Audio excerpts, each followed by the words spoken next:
ទោះបីនាងមិនមែនជាអ្នកចេះមន្តអាគមក៏ដោយឪពុកម្ដាយរបស់នាងក៏នៅតែស្រឡាញ់នាងខ្លាំងដដែលលីលីបាននិយាយថាឪពុករបស់នាងបានយល់ខុសហើយព្រោះនាងពិតជាចង់ចូលរៀននៅសាលា Serious Academy ខ្លាំងណាស់បើទោះបីជាឥឡូវនេះមិនអាចប្រើវេទមន្តក៏ដោយប៉ុន្តែនាងនឹងខិតខំរៀនប្រើមន្តអាគមដោយខ្លួនឯងឲ្យបានឃើញថាគ្រួសារទាំងមូលលែងមានទឹកភ្នែកទៀតហើយអាថ័របាននិយាយថាគាត់អាចជួយឲ្យម៉ាណារបស់លីលីភ្ញាក់ឡើងវិញបានប្អូនស្រីអាថ័រអេលីណូក៏ចូលរួមថ្នាក់ដំបូងរបស់អាថ័រផងដែរតាប៊ីថាដឹងថាពួកគេគឺជាមនុស្សឆ្លាតវៃប៉ុន្តែមិនធ្លាប់ប្រថាអាចធ្វើបែបនេះបានពីមុនមកឡើយអាថ័របានឲ្យពួកគេផ្ដោតលើដង្ហើមបន្ទាប់មកដកដង្ហើមឲ្យវែងហើយដង្ហើមចេញយឺតៗបន្ទាប់មកបិទភ្នែកហើយរក្សាស្ថានភាពនោះរហូតដល់ឃើញពន្លឺក្នុងភាពងឹតអេលីណូជាមនុស្សដំបូងដែលឃើញពន្លឺប៉ុន្តែវាបានទៅវិញបាត់ភ្លាមព្រោះនាងបាត់ការផ្ដោតលើដង្ហើមលីលីនៅតែមិនឃើញអ្វីទេប៉ុន្តែអាថ័រប្រាប់ឲ្យនាងធ្វើបន្តទៀតតាមទ្រឹស្ដីរបស់គាត់ប្រសិនបើត្រឹមត្រូវវានឹងមានប្រសិទ្ធភាពគាត់ប៉ះខ្នងរបស់អ្នកទាំងពីរយ៉ាងទន់ភ្លន់ហើយនិយាយថាពួកគេអាចមានអារម្មណ៍ក្តៅបន្តិចប៉ុន្តែត្រូវបន្តដង្ហើមតាមការណែនាំទីបំផុតលីលីបានឃើញពន្លឺនោះបង្ហាញថាជំហានដំបូងនៃការភ្ញាក់ម៉ាណារបស់នាងបានជោគជ័យធ្វើឲ្យពុកម្ដាយរបស់នាងរំភើបខ្លាំងណាស់ញឹមបិទមាត់លាក់មិនចិត្ត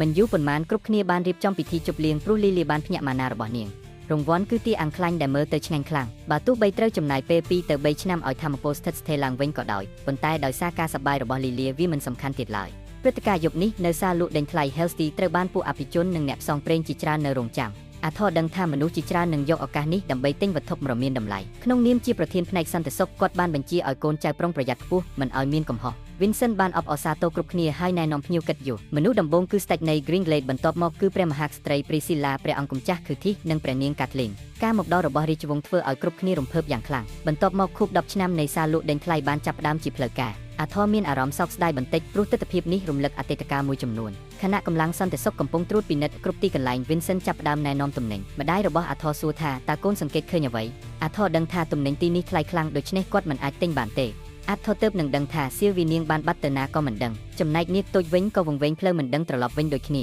នៅពេលនោះមានមនុស្សចម្លែកម្នាក់បានលេចមុខឡើងមក Vincent កំពុងណែនាំសត្វម៉ាណាលំដាប់ពិភពលោកវ័យក្មេងមួយវាគឺជាសត្វម៉ាណាដែលមានថាមពលខ្លាំងនិងសមត្ថភាពអភិវឌ្ឍខ្ពស់យ៉ាងហោចណាស់ក៏នៅកម្រិតមួយព្រះអង្គម្ចាស់ Curtis សូមឲ្យព្រះបតាទិញហើយស្ដេចក៏យល់ព្រមហើយបានបង់ប្រាក់ 1000 តម្លៃដំឡឹងភ្លាមព្រោះគាត់ចង់ឲ្យវាក្លាយជាដៃគូរបស់កូនប្រុសនាពេលខាងមុខនៅពេលនោះ Sylvie ដូចជាជួបគ្រោះថ្នាក់ប៉ុន្តែអាថ័របានបង្ហាញខ្លួនទាន់ពេលបើមើលពីរបៀបស្លៀកពាក់មើលឃើញថាគាត់គឺជាមនុស្សរបស់ស្ដេចអាថ័រសូមឲ្យគាត់ទុក Sylvie ឲ្យនៅស្ងៀមព្រោះវាជាសត្វចិញ្ចឹមរបស់គាត់បរិះចំណាស់ឃើញថាផែនការមិនជោគជ័យក៏គំរាមឲ្យអាថ័រប្រគល់សត្វនោះឲ្យគាត់អះអាងថានឹងអភិវឌ្ឍសមត្ថភាព Sylvie ឲ្យដល់កម្រិតខ្ពស់បំផុតគាត់បានបោះគ្រាប់ភ្លើងដើម្បីគំរាមឲ្យអាថ័រប្រគល់ Sylvie ឲ្យតែអាថ័របានបដិសេធគាត់ត្រូវបានគំរាមថាការប្រឆាំងនឹងស្ដេចនឹងត្រូវបង់តម្លៃខ្ពស់ហើយឪពុកម្ដាយរបស់គាត់ក៏ត្រូវទទួលខុសត្រូវដែរលីថាមានអ្នកចង់ធ្វើបាបគ្រួសាររបស់ខ្លួនអាថ័របានបញ្ចេញថាមពលគ្រាប់ភ្លើងយ៉ាងខ្លាំងរហូតប៉ះពាល់ដល់ទាំងប្រាសាទកងកម្លាំងការពារប្រាប់ស្ដេចភ្លាមស្ដេចក៏នៅស្ងប់ស្ងាត់ហើយហៅឲ្យម្ចាស់ថាមពលបង្ហាញខ្លួនអាថ័រដឹងថាគាត់បានបង្ករឿងធំហើយស្ដេចបានហៅវេនុនដើម្បីពិន័យដែលមិនចាប់បានអ្នករំខានវេនុនត្រូវត្រៀមទទួលទណ្ឌកម្មប៉ុន្តែសេបាស្ទៀនសុំដូរជារង្វាន់ប្រសិនបើអាថ័រប្រគល់សៀលវីឲ្យខ្លួន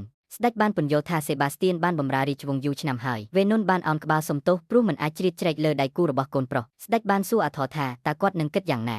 អាថ័របានបដិសេធហើយនិយាយថាគ្មានអ្វីមកជំនួសសៀលវីបានទេស្ដេចស្នើប្តូរជាមួយសត្វម៉ាណាលំដាប់ពិភពលោកដែលទើបទិញប៉ុន្តែអាថ័រនៅតែបដិសេធស្ដេចសួរចុងក្រោយថាតើគាត់ព្រមធ្វើឲ្យឬទេ